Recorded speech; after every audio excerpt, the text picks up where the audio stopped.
and the regular viewer. What's up with this Esmeralda? I mean, it's a comfort pick for Jewel. And to defend it as well, there are a lot of shields on the side of CFU. There's a few. I mean, a few shields, yeah. And some possibilities for more depending on who Angela picks and everything. So, I mean, yes, it could be something that Cloud9's been workshopping on. It could be something to just give Jewel some comfort in that EXP lane. This is game one on a big stage. Jewel is the rookie of the team along with Xayah. So maybe make sure they're comfortable, make sure she's comfortable, and focus on Panda, Ashley, and Nicolette. And off of CFU, this is definitely a do or die. It's dire. Again, just by the way the schedule works, and if they get swept here by C9, then that's a sure elimination. Group A has its two teams moving up, but for now, we focus on the early game. Moshibang versus Jewel, Esmeralda versus Terizla up top. It's Panda going up against Yui Fendi. And again, just how it is, like the Roger just start bullying. Yeah, I mean, a lot of possibilities for the Roger. Wondering how this Tagami versus Nicolette is going to go down. Nicolette kind of debuting some of these assassin picks here. We know that Nicolette has had a large hero pool variety, has played some other positions before, but how is it going to be when you're playing with the big girls? On the big stage. Abby here, bursted down, 2/3 of her health. Nicolette, quick rotation through, back in the XP lane here. About a quarter of a minute until the turtle spawns. For those of you who don't know, Nicolette, also known as Apple, played a good couple of years as a mid laner. And I guess, you know, from all of those mechanics and all of the map control you have, I guess it was just natural for her to pick up. Oh, nice steal by Moshi. Beautiful steal by Moshi, honestly, very That was clean. a tip from the bush. That was a tip of that revenge strike. Just whoop. That's all it took.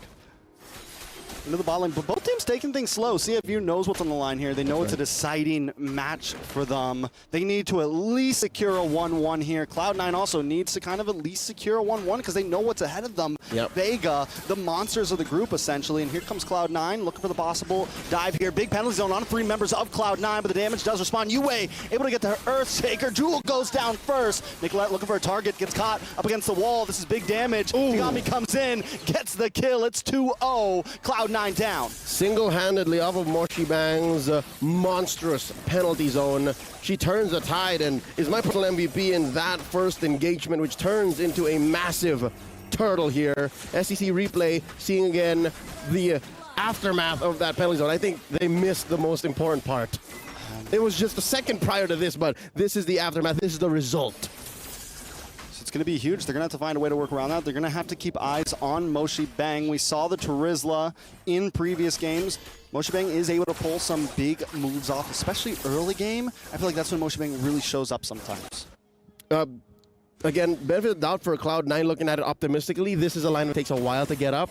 You have to wait for Ashley to find these odd angles for maybe Nicolette and Jewel to jump through. But looking at how CFU Serendipity are playing and how they have such a huge chip on their shoulders after what happened in the first series of the day, I don't think these ladies are going to make it easy. Like, they are going to have eyes on the back of their head saying, you know, what's in this bush? Where's the rotation coming in? While being aggressive. Look at this now, Yui Fendi. And Yui, like, Tagami just coming and helping out. Yeah, Tagami, just to make sure that there's no funny business from Cloud9 here. Now, I like what you said there. CFU, there's either two ways you take a big sweep like that, like losing like that.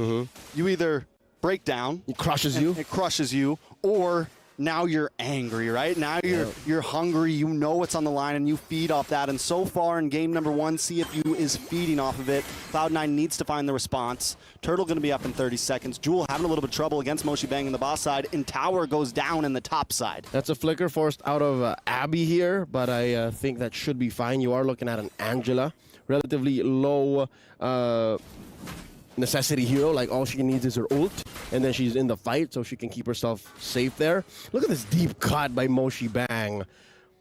It's been a while, like we rarely see this interaction in the XP lane, right? Because Esmeralda is a non-meta hero. But look at this, a level gap between Moshibang and Jewel. I can only imagine what the gold is like, right? Look at this, 2,000 ahead, CFU Serendipity.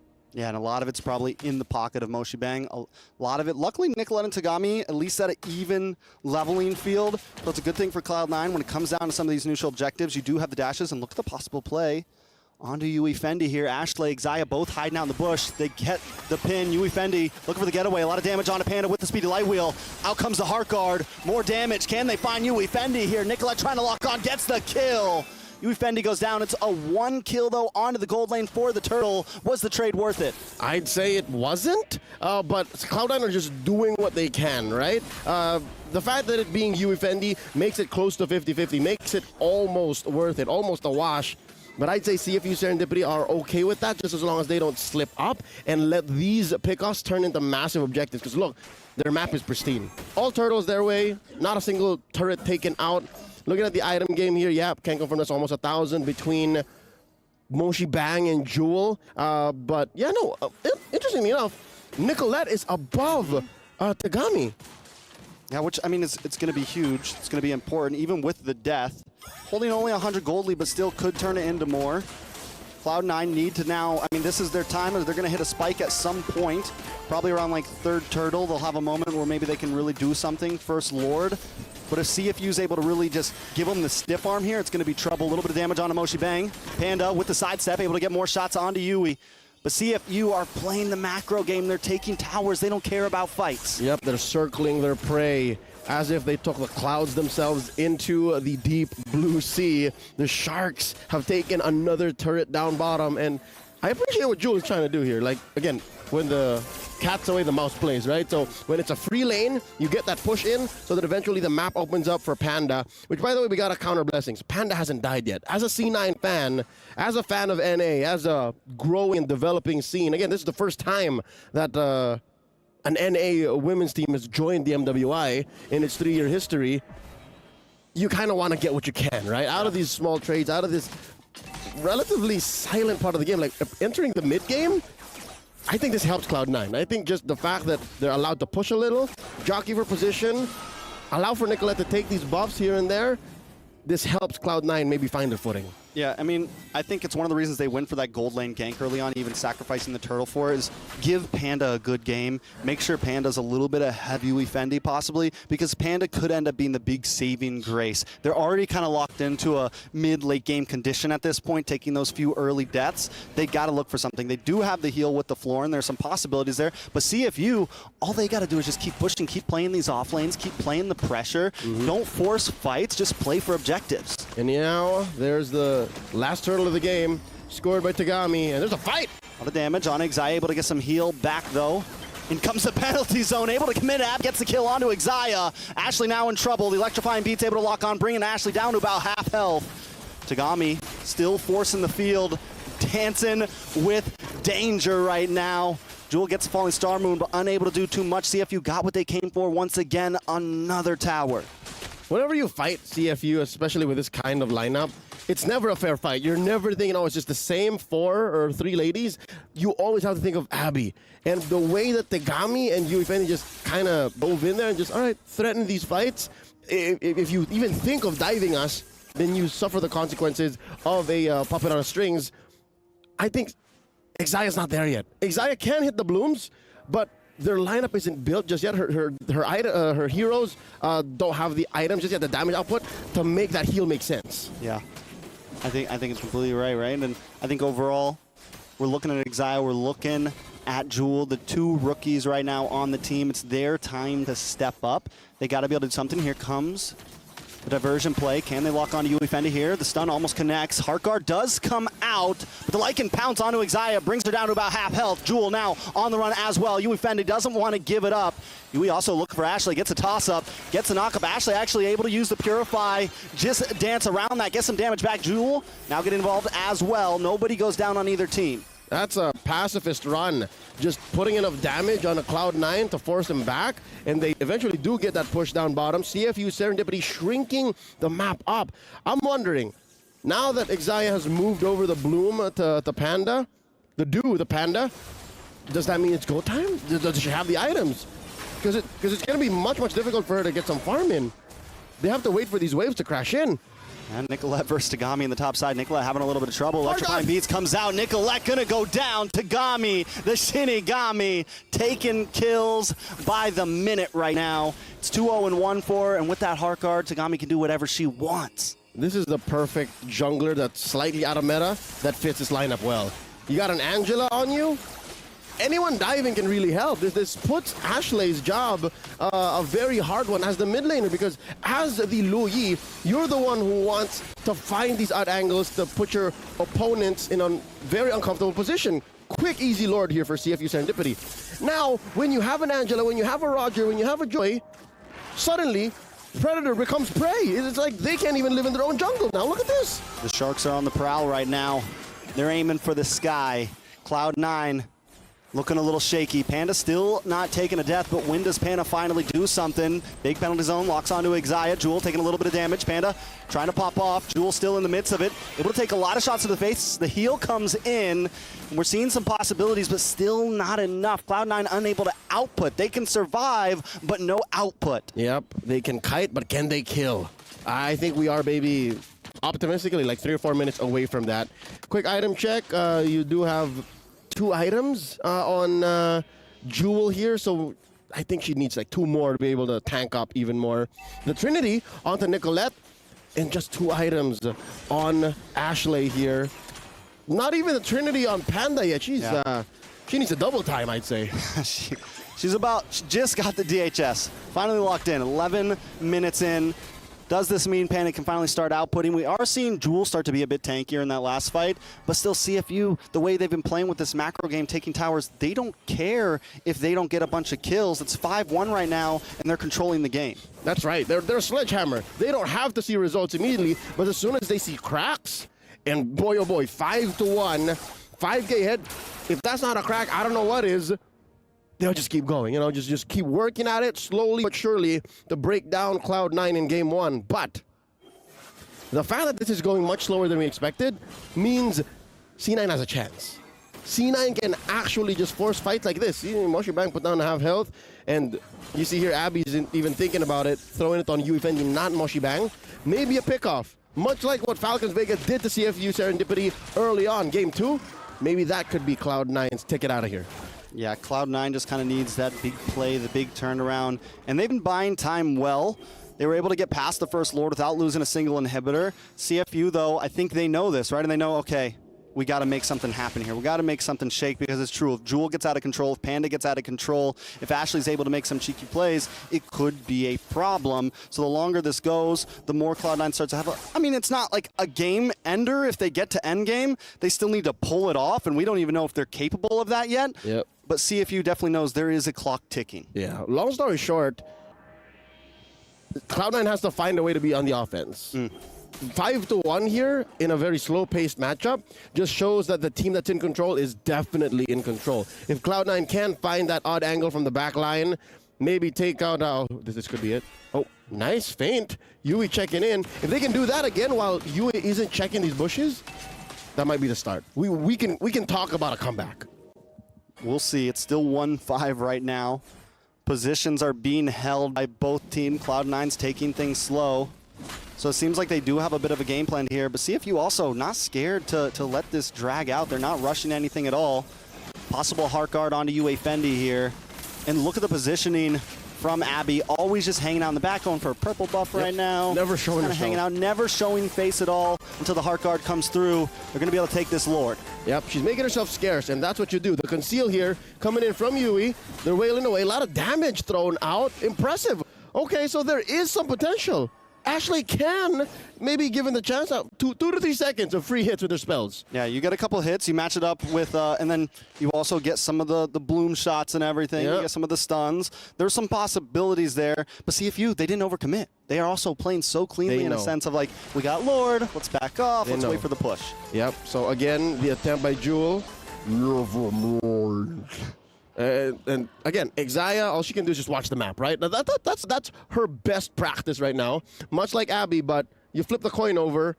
One is playing defense, one is playing offense. And Abby, This is, oh, check it in. Gami checks in. That's a lot of damage on Nicolette. Nicolette forced to run. A couple more shots. The heal does come in for Cloud9, but the Lord finally gets the crash. And Cloud9's late to the party, late to their own house. The Lord is in. He's home. He's kicking down the door. Moshi Bang lines it up with a nice Earthshaker. Oh. Nicolette finds Moshi Bang, though. Moshi Bang down. Jewel might be next on the chopping block. It's 1-for-1. Yui takes a lot of damage. Cloud9 trying to respond.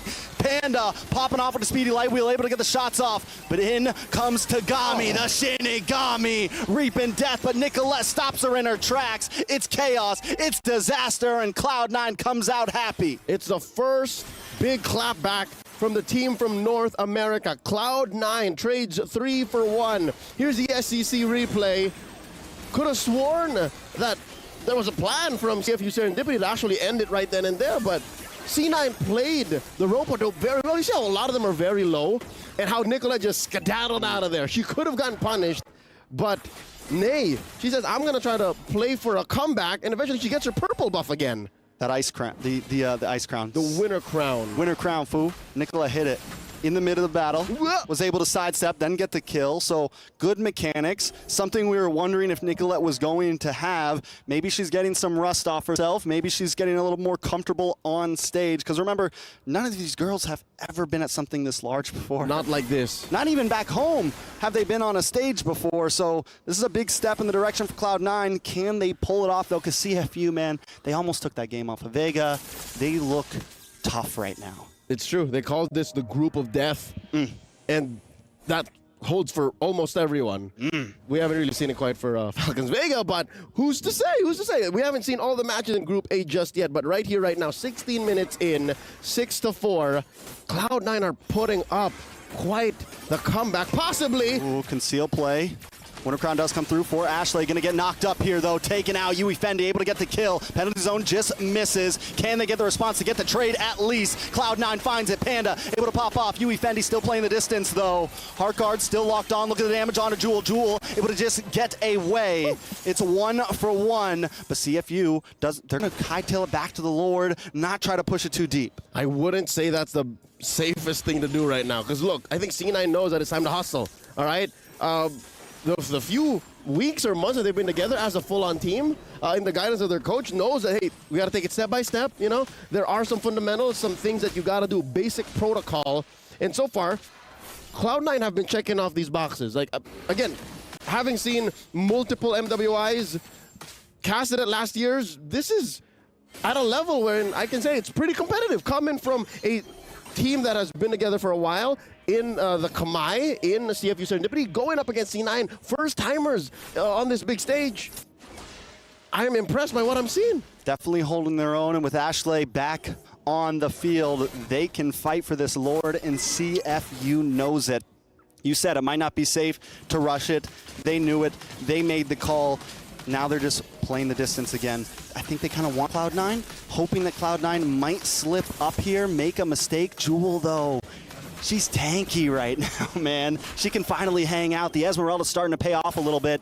Tagami dashing through. Ashley! Looking for the big damage on Ashley. Ashley trying to escape, not going to be able to. Tagami gets the kill, but look at Panda down on the boss side, trying to pop off onto somebody. Speedy light wheel comes out. Tagami gets the winner crown. Can they capitalize? Panda in a little bit of trouble. A lot of damage coming from Moshi Bang. It's still 2 for 1. Yui Fendi, though, in the wolf form, looking for the Lycan pounce. Nicolette switches directions up against Yui here. Doesn't have the fracture, doesn't have the damage. Panda locks on to Moshi Bang. It's chaos once again, and Moshi Bang goes down 2 for 2. Cloud9 still in the game, but look at Yui. Jewel might not want to be the target. Minions do come out. He has the heart guard ready. Abby is a problem. What's the solution? She is with and without these fights. The fact that if you rope-a-dope CFU Serendipity, they can just tuck one of themselves in to another and then pick a better fight. I think Cloud9 got as much as they could out of that trade. By taking down Tagami and Moshi Bang, that's as best you can ask for, but that could have definitely been the end. CFU Serendipity, again, much like the Sharks that they are, these ladies are able to split up Cloud9. Isn't that what clouds do, though? They're just condensation in the air, man. But they're holding on. I think if they can put Ashley in a better position, they can get a better fight. Looks like the Russian Lord, though. Tagami's ready, heart guard ready. Cloud9 down Their health bars are looking a little bit low. They need some heal. They decide to back off. They know it's too late to rush Lord. What I've seen from the past stalemate. 5 or 6 minutes of this bout here is Ashley not finding an angle. Can they get the steal? Nikolai gonna try to dash in here. Can Nikolai pull it off? Tagami able to get it in the big knock up. Nikolai down. Jewel now on the run. CFU with Lord like this could be dangerous for Cloud9. Jewel still on the run, has a lot of shield, should be able to tank whatever CFU sends. It's 40 seconds on the clock for Cloud9. Oh. We're still waiting on a wave. Can they defend this? This is pre-TikTok timers, 18 to 20. This is as good as TikTok timers, especially if there is a gap as tight as this one. And I'm not talking just economy, I'm talking about the map. Look at this now. All 3 waves are crashing in, and Lord hasn't even spawned. This is going to be difficult for Cloud9 to defend. Yes, Nikolai can come through, but they are lacking the map. They are lacking the space to work with this. They can't play on Inception. They can't shock CFU Serendipity anymore. Yeah, it's definitely going to be a big, crucial moment. 4 seconds on the clock for Nicolette. Panda is fed. Going to work on Melton down. A member here, Moshe Dang with the penalty zone. Into the backside. Jewel also with the falling star moon. They're trying to pull the Lord to the side, but in comes Tagami. Jewel goes down. Yui Fendi taking a lot of damage. Lord still at half health, and the base falls anyways. Cloud9 cannot defend. CFU take the win. The Sharks can breathe. Get some oxygen in their gills because it's not over just yet. They are still alive. Group A proven to truly be the group of death. C9 had a lot of promise. That lineup, their execution. We'll throw it over to Eternity, and we're going to break it down even further. Thank you, guys. Thank you, Trex. Thank you, Leo. But GG for CFU Gaming, finally coming back from that loss from match number 1 to lead this best of 2 series now here. It took them a while to actually take that game, which is very impressive. Again, like Leo and Trex mentioned about C9, the fact that they were able to somehow even force it all the way to that later stage despite getting absolutely obliterated in the early game team fights was very, very impressive. But still, there was a lot of promise with this lineup, obviously in the later stage of the game, but when those promises get fulfilled, when you lose all your base turrets already, when you lose 2 base turrets already, it just becomes way too late. And unfortunately for C9, CFU understand that they always have that advantage. With the base turrets taken down, they know that these waves are always going to be constantly slow pushing back towards Cloud9. They never need to actually make the desperate call to rush the Lord. They can just go back and forth. This new version of the Lord dance that we have come to know now with, you know, the changes onto the Lord damage. But all throughout, the fact that CFU were able to just constantly look for these fights, there were moments where they were disconnected, and those were the moments that Falcons Vega were able to punish in match number 1. Unfortunately, here C9, they were good at kiting back. They were really good at kiting back, almost, right? I mean, with the carry, with the low Yi, it's good for kite back, but every time they got CFU low, it almost felt like for C9, they really had to wait for CFU to dive even more, to overextend, for them to actually punish CFU. Meanwhile, if CFU make a mistake, they can always just be like, all right, you know what? That's a bit too much damage. I'm gonna just head out. Jewel, shout outs to her. Damage taken. She was able to take so much damage, and even for damage dealt, you know, the carry doing a good job. But unfortunately, when you're dealing damage to these frontliners, which we already, I think, established that the frontliners are quite sustainable as well for the side of CFU, the targeting really doesn't matter, right? At that point, you're not able to fully burst down to Edith with the Primal Rat sustain, with the Angela sustain, a Terizla that we've already spoken about in match number 1 being a ridiculous hero. She also went Queen's Wings, and you can see the damage reduction, definitely. So it was the broken item build for the Terizla once again. And yeah, you know, it actually poses the question, right? In MSC, it's very different, but for MWI, is Terizla first pickable? Oh, yeah. Is that the meta that we're seeing right now? As of course, that we do have to crown our match MVP by PlayStation Tegami. Again, right? One of the biggest anchors in CFU Serendipity. We saw it in game number 1 and game number 2 for their first match of the day against Falcons Vega, and we're finally seeing it once again in the game. And we're gonna have a little look at her highlights this time around. I'll have to say, though, if it was me, I want to give a massive honorable mention here to Moshi, because honestly, with this Terizla, this is the reason, by the way, Terizla is so prio, and that's why in match number 1, I already expected it to be super prio, was because, especially considering most of the players here are trying to utilize the assassins, the Terizla is just the best enabler for all these assassins. I think in the first turtle fight, you guys saw that Moshi was able to get a penalty zone on the 3 members, and that just set up perfectly for the electrifying beats coming in from the joint. If you have anyone who can lock people down while also soaking in all the damage, baiting out all the resources, it really enables these assassins to execute everybody. But you know, ladies and gentlemen, before we finalize this best of two, you know, anything could happen. Cloud9 could definitely come back in the second game. We are going to throw to a short break, so we'll be right back. Don't go anywhere and stay tuned.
Welcome back, ladies and gentlemen, to MWI 2024 at EWC. We are now back for the second game in this best of two series between CFU Serendipity and Cloud9. Earlier on, CFU Serendipity were able to lead this best of two series 1-0, and it's now or never. It's now or never for Cloud9 to make their comeback to push this to 1-1. Now I'm wondering if game number one was a bit more of an experimental game for Cloud9, right? Because obviously it is game number one of a best of two. We were talking about a lot of these cheese picks, maybe seeing the light of day here in a best of two format, especially in the group stages. But yeah, after that performance, I feel like, you know, it's time to go back to the fundamentals. It's time to go back to the picks that have been meta, right? Especially now, considering if they lose 2-0 against CFU, then they're going to have to bank on a win. Clean sweep against Falcons Vega. And on that note, right, it's time for you guys to put in your predictions, ladies and gentlemen, the SCC predictions, because we want to know what you think. We don't want to know what Miracle thinks, right? What? We don't want him to curse any of these teams, but we want to know how you feel, because technically, for match number one earlier on the day, you guys did it. A 90-ish, 91% prediction, I think, for you guys for Falcons Vega, and you guys successfully predicted that. So what are your predictions for this? Do you think Cloud9 will be able to come back? Do you think that it's going to be a CFU match 2-0 to kind of tie it in with Falcons Vega in Group A? so many questions. Please help us answer it. I'm not going to answer. You say you No, don't want to... you're not allowed to answer. Okay. You can analyze. You can give us speculations of the picks maybe that will change, but no predictions. I'm sorry. No predictions. What about statements, right? What kind of statements? Never mind. Let's go back to the game. Let's go back to that draft. Because honestly, I think in the first phase, it was actually already pretty solid from C9, right? The fact that they were able to pick those picks early. I think I was not a big fan of the carry, but then after seeing the Edith and the Terizla, I'm like, okay, I get it, right? I get the Terizla pick, Edith pick, and then straight into a carry. But then in the second phase, the Florian, after having 3 squishy members already, they decided to go for another squishy member. And then on top of that, they put in the Esmeralda. I definitely can see the winning condition for this composition. It really comes down to like early game as well, because for the Esmeralda, it's kind of a weird hero in a sense where the power spike isn't the usual power spike that we are known, that we know of in MLBB. Because Esmeralda, massive power spike at the start of the game. You're really good at lane. Then once people get Dominus Ice, you kind of fall off a bit. So mid game, down again, and then late game, that's when you get the power spike again. But unfortunately, again, although those promises, all the potential that we saw in the late game for that lineup, they got it a bit too late and they lost so much. So if they want to go and enter with the same approach, they really gotta clean up a lot of the execution, because early on with the Florian, even we are kind of accustomed to that, right? We know that with Florian, you don't go for the first neutral objectives. You leave that open, you go for farm and you go trade. As made popular by Beloyski. BBB. BBB. Big boy Beloy. So that's the thing, right? How will these teams adjust? How will they come back? Because again, like a lot of people might be questioning the Esmeralda pick, and I think it's a good argument from Trex when we went into the game, was the fact that there were a lot of shieldings on the side of CFU Serendipity, that at the end of the day, when you mentioned the Esmeralda power spike hit, she was a lot more tanky, she was a lot more able to suck in the damage that was thrown at her. And obviously the women's teams, again, they fall to their comfort, right? Despite certain situations, certain scenarios, if it's just comfort over everything, right? They want to make sure that they are able to play it. They understand the fundamentals of the hero and can play it and understand the ins and outs. Yeah. So the Esmeralda at a certain point did work. And I agree with that. I actually really like the Esmeralda pick, but not as the sole frontliner. I think for the most part, Esmeralda, if she's the only frontliner you have in your composition, she's still a bit too squishy, because the sustain she isn't just a brick wall like Terizla, you know what I mean? She needs time to walk around and then sustain around with her skills while she's dancing. You know Esmeralda, but usually... Night Sky tells all, sorry. Yes, exactly. I think someone else in front with her would be great. And if they want a healer still, Minotaur was still up for grabs. I don't remember it being banned out by CFU, so they could have gone for maybe even a Minotaur there to actually help with the healing, with the Flask of the Oasis even. You kind of get the same thing, but also you have so much more lockdown so that the carry can actually do her thing. She can, the spinning light wheels. So now the ball is in their court, right, for Cloud9. And definitely, I think we talked about it in the roundtable as well. This was one of the teams that I was so excited to see, especially with Nicolette coming into play. Technically it's her redemption arc. Yeah. It's her time to shine. And I'm pretty That's a sure song. that she... Is it? Yeah. Oh. MWI song, Time to Shine. Oh. Could you sing it for us? No. No. Okay. But back to that point, right? It's her redemption arc. It's her time to shine. It's her time to prove to the world what she's made of. So definitely they're coming back in with a level head. They're coming back to try and at least go for 1-1 now as we enter, ladies and gentlemen, into the drafting phase for the final game in this best of 2 series. And now Cloud9 have first pick.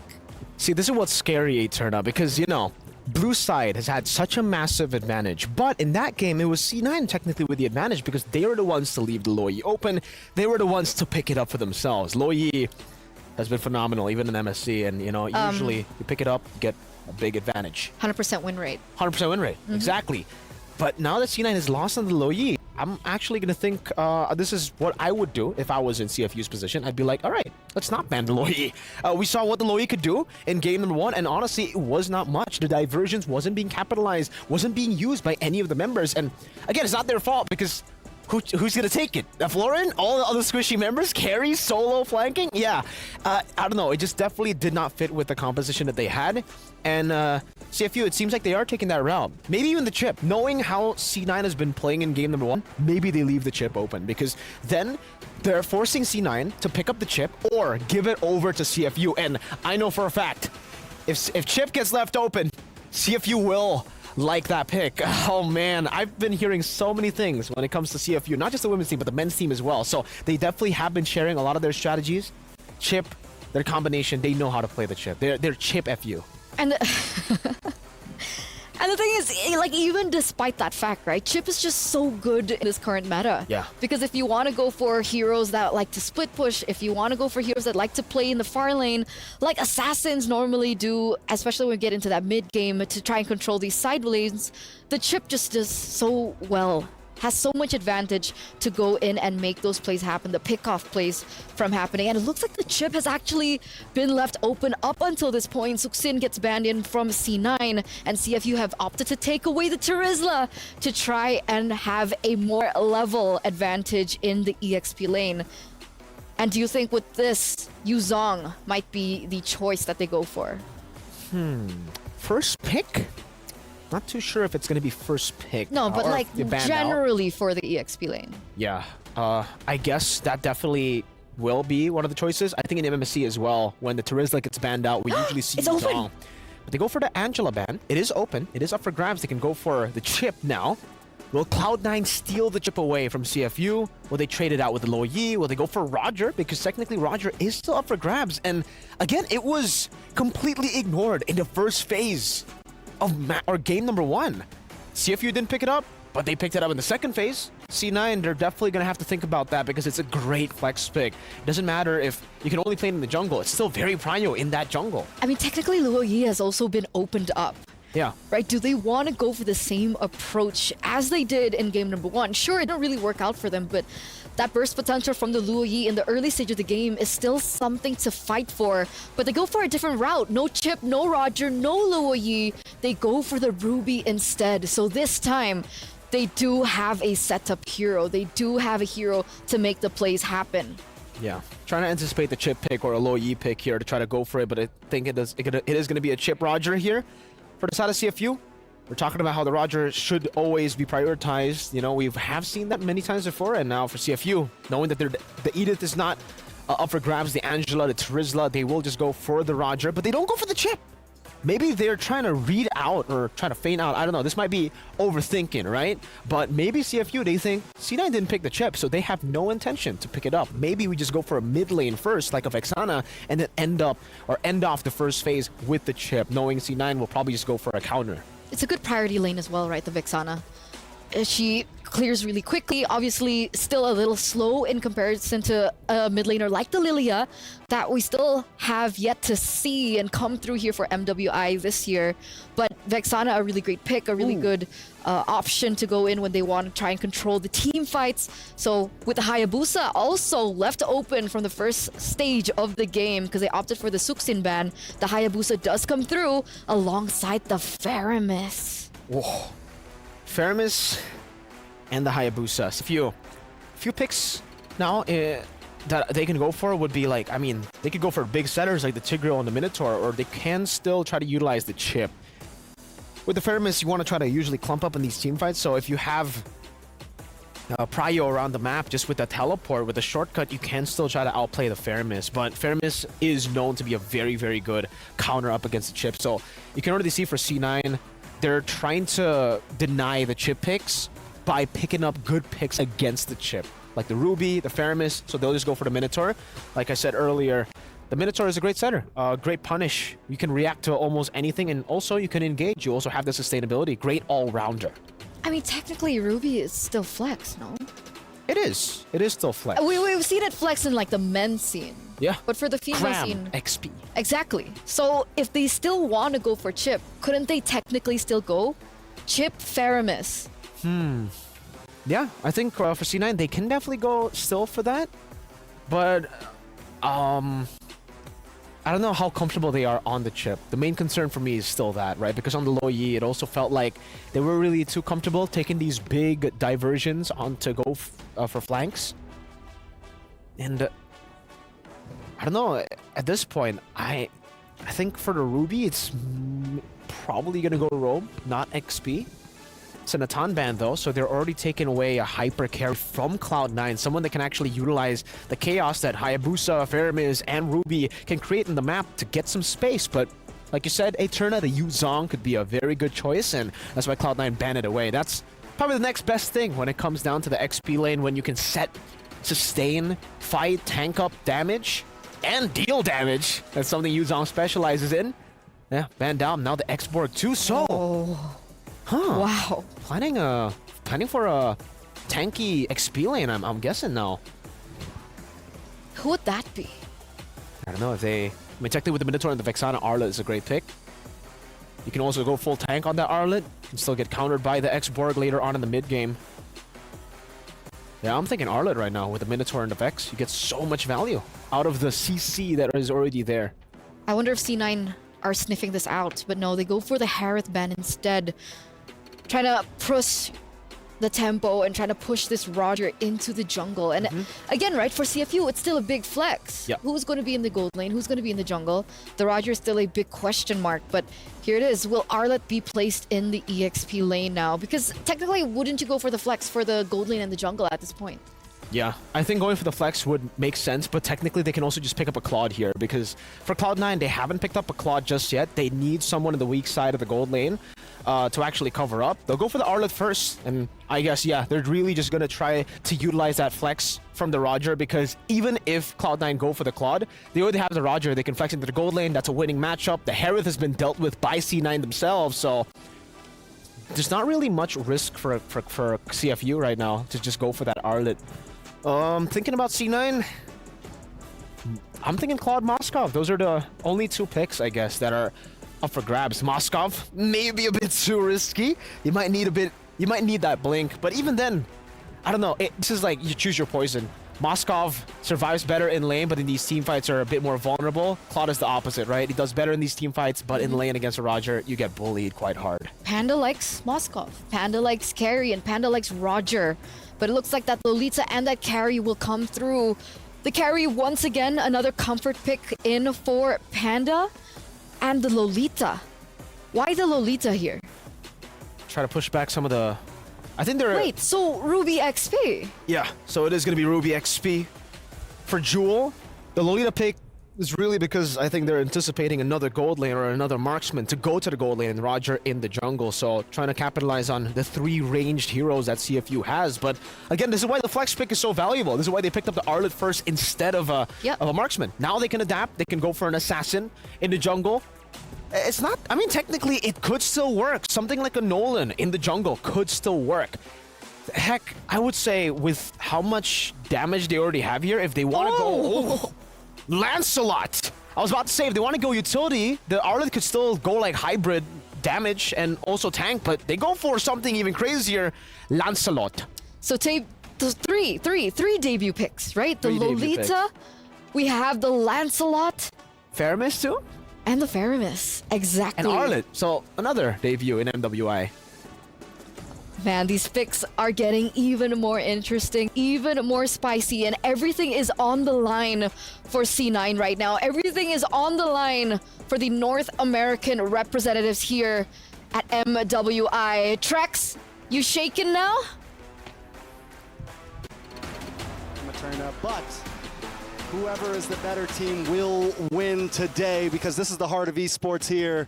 Whether Cloud9 loses, wins, whether CFU comes out on top, we're here for MWI. Leo, we're in the land of Dawn. And Lancelot makes a comeback. It's been a hot minute since we've last seen this assassin in the jungle. It's possibly a kit that Tagami prefers, because in the absence of Hayabusa and the Roger in the hands of Yui Fendi, I think this is their next best move. I appreciate it, though. I can see how, because of Moshi Bang and Yui's CC, they needed extra damage. They needed good cleanup. How do you get that? Well, you could have picked the Nolan, but they preferred the Lancelot, so I think they needed a better way out for her. And not only that, after seeing the joy on Tagami, Tagami does great into getting to that back line, targeting, you know, just locking on to exactly who she needs to lock on to. And that could be a problem here for Panda, could be a problem for Nicolette, maybe. But Cloud9, I think what's going to be huge for them is how Ashley utilizes this NetherRealm, if they're able to really capitalize it, and can Xayah finally land some big sets and make her hero count? That's right. The mid lane duo from Cloud9 had a tough game one, so this might be them course correcting. Now they got eyes on Xayah. Moshi Bang sends her back. That's going to be a small camp invade here. Jewel can only watch. Something to note, Ashley's rocking Lethal Ignition on the farmers. We don't see this anymore. I mean, hey man, rock it, drop it, try to pull something off here. Ashley's going to go back to base now. 15 seconds on the clock for this turtle. Nicolette on the outside of the map. Xayah doing a good job of like keeping cues on CFU. Not going too deep, not getting cut off, but at least giving vision to Cloud9. But CFU, they know she's there. They don't care. They're ready to position. Look at all four of them kind of making this box around this turtle. Now let's see exactly what happens. Abby taking a little bit of damage. Ooh. Abby and Jewel holding the brunt of the charge. CFU backed off. There is still Moshi Bang holding CFU's ground at the turtle. Let's go. Circling around. Something to know as well, if I'm going to nitpick about the emblem on Ashley, check out Tegami. She's rocking Lancelot with a Warcry. So all of those little basics, and then the Thorn Rose, like eventually, this tells me she's going to deal damage. Like we've seen hybrids, we've seen Tanksalots make a showing here and there in the past few months, but this is full-on damage Lancelot. Let's see how it works out. A relatively mum and quiet first 3 minutes. Like nothing has happened. These girls got their gloves on.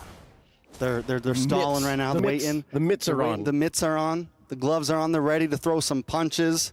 Both teams taking some aggressive routes here. This time Cloud9 does have some heavy CC. They have some possibilities, but CFU answered so well with the Minotaur. Yui's going to jump in. Speaking of the Minotaur here, Nicolette holding to the bush, looking for Abby. Locks on to Minotaur. Instead, in comes the big stun. Can Cloud9 capitalize on this? Nicolette able to get the first blood. Make it two. A double kill over to Nicolette here. The pullback. Ashley with the Stampede. Moshi Bang now possibly in a little bit of trouble. Moshi Bang able to output some nice damage. Ashley there as well. Nicolette, Jewel going to finally back off and go for the turtle. 2 for none. Giving Cloud9 the go-ahead, the green light to take out this turtle. They're going for it. Moshi Bang versus Ashley and Jewel. Will they force this? Oh, turtle at a 10th. Got me down to half health. Maybe still want to go for the dive in. Nicolette able to get the turtle, but a nice final slash does connect on to Jewel and Ashley. They're still able to get away. Cloud9 escape unscathed. Clean. CFU Serendipity walk away with nothing. 2 minutes until the next turtle, and I can expect the same kind of pacing. Again, this does propel Cloud9 up by about 1,000 gold, and based on how the first 3 minutes of the game went, that's an astronomical lead already, because they made the first move, they got away with everything they needed to do, and there was very little punish. It looks like those CFU are looking to put pressure on Panda. I'd reckon that's the best part to put it into. Wait lang, hold up. Was that? Is Yui Fendi up on gold? You see that? Don't know. I didn't see exactly. Was that huge, like 500 gold or something like that?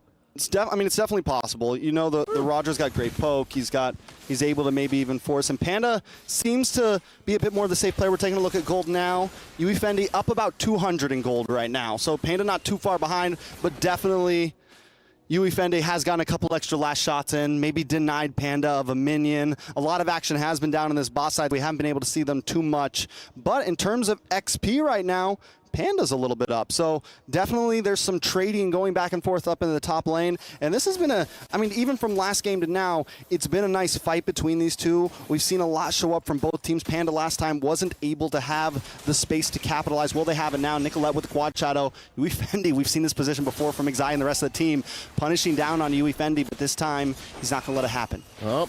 She did find the out there, especially with the backup coming through. Tegami, Abby, and Yui kicking out the rest of C9, forcing them to rotate away. Look at how deep in Moshi Bang is. Moshi, what you doing? Cotton, proxy, and controlling the lower quarter so that the rest of her team can make moves up top. Oh, Minoan Fury, no one home. Big miss, but Panda still takes some damage. 4 members of CFU up in the top side. Are they going to try to force in this tower? Look at Xayah with the conceal play, looking for the stun. Hits the flicker, misses as well. Both roamers whipping there a little bit.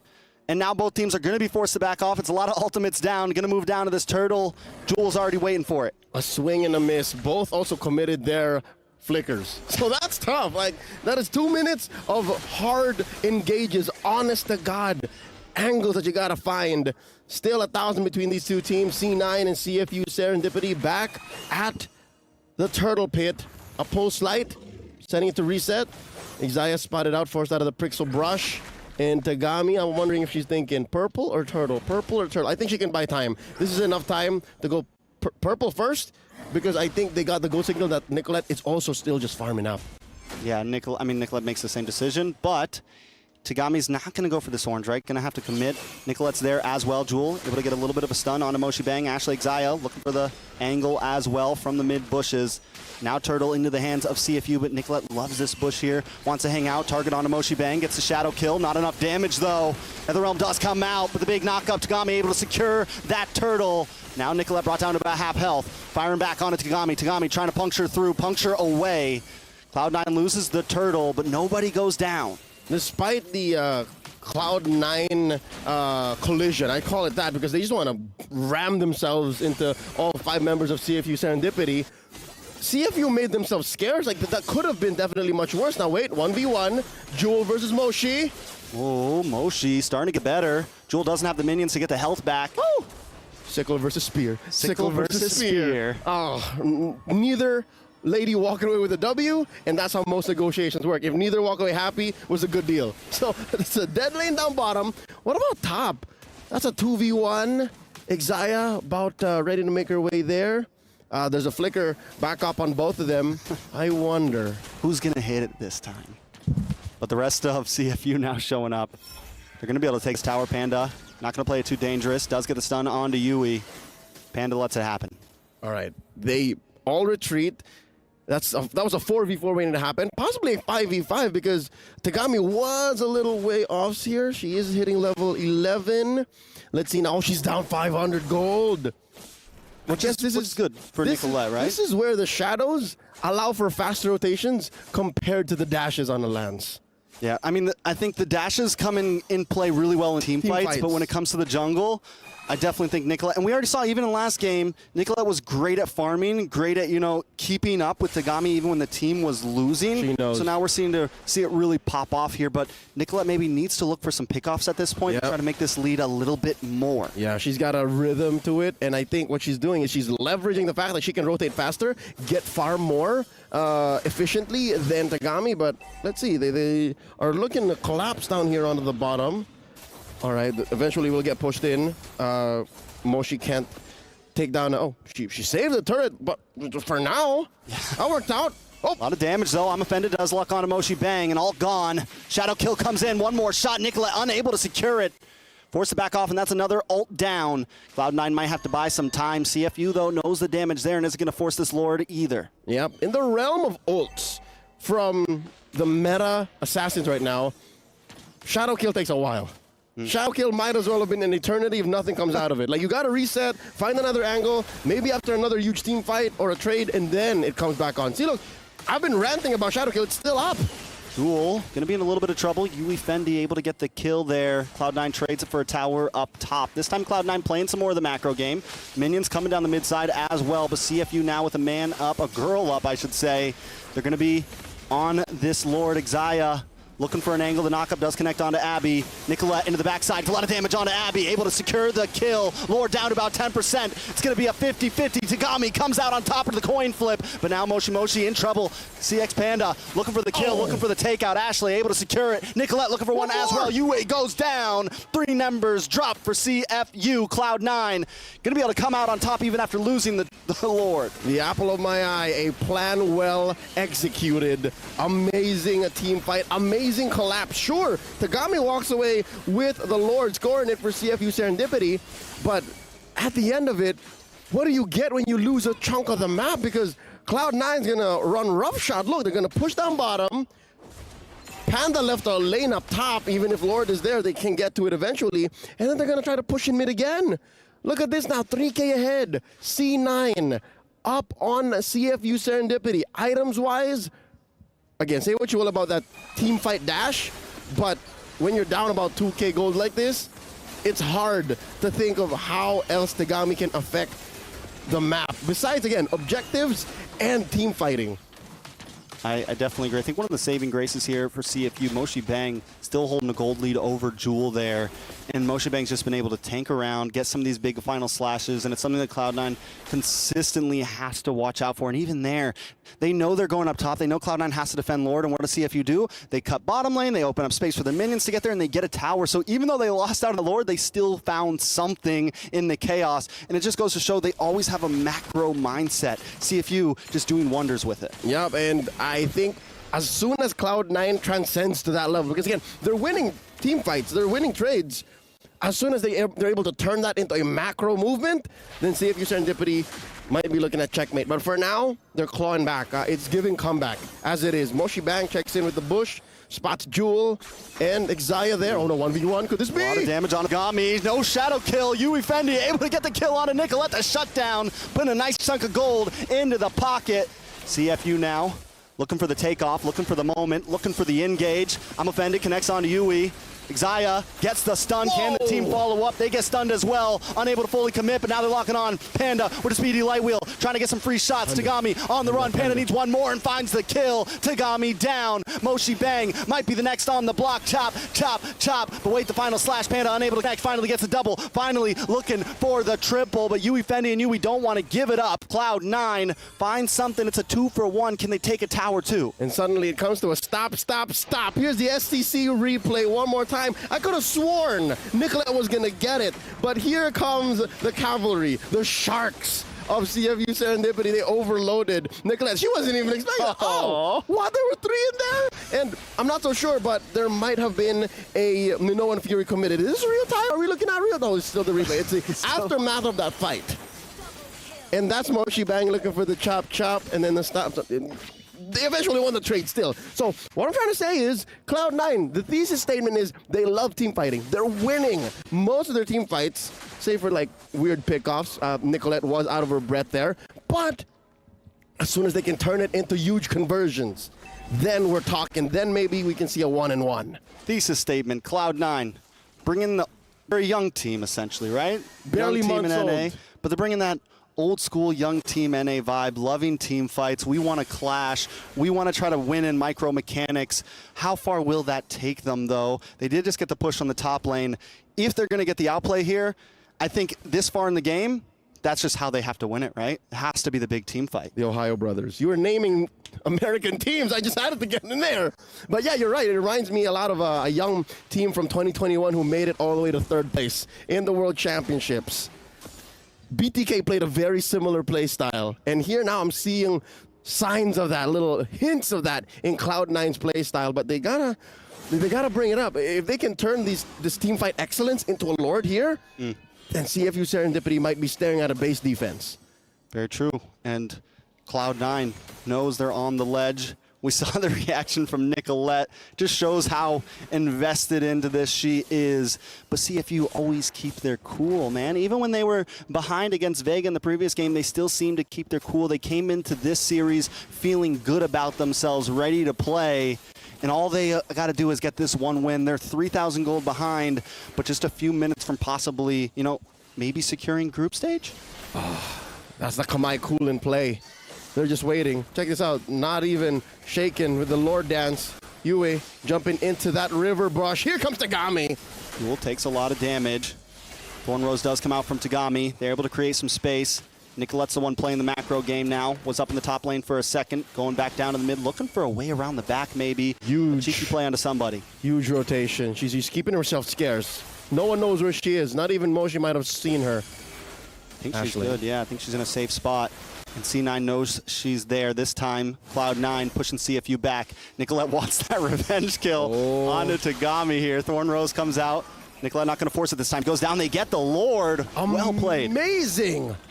Just through the threat of the unknown. You see how there were like just 1 or 2 C9 players in the pit, and they still got the more than like showing 3 or 4 players. They were able to take that Lord clean by hiding more players. That's ridiculous.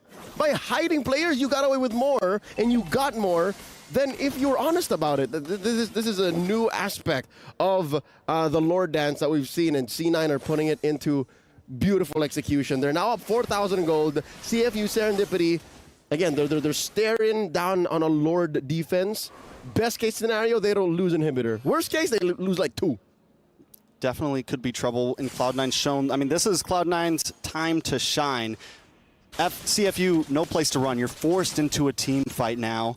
There is a bit of a bottleneck here. They have to be careful. That's right. Luckily, their lineup is great at in-base defenses, right? They got a big, chunky Minotaur. They got the final slash on Moshi Bang. Lord crashes through. And they got the cleanup in Tagami. Can they get it through now? Tagami dashing around.